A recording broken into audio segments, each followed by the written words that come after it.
So viewers আসসালামু আলাইকুম। আজকে নতুন একটা ভিডিও নিয়ে আমি আপনাদের সামনে আসছি। আপনারা দেখতে পারবেন এখানে আমি আর আমার ওয়াইফ আমি নতুন একটা মেয়ে পাইছি। আপনারা আমার মেয়ের লাগিন দোয়া করবা।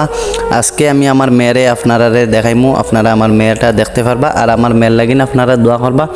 আপনারা যদি আমার ওয়াইফর ফেস রিভিল করতে চাও আপনারা আমার কমেন্ট করবা। আমি নতুন একটা ব্লগ নিয়ে আমি আপনারা সামনে হাজির হইমু, আমার ওয়াইফর ফেস রিভিল করমু। আর আপনারা আমার চ্যানেলটা সাবস্ক্রাইব করে রাখবা আর ভিডিওটা একটা লাইক মারবা। আর আজকের ভিডিওটা আপনারা A to Z দেখবা।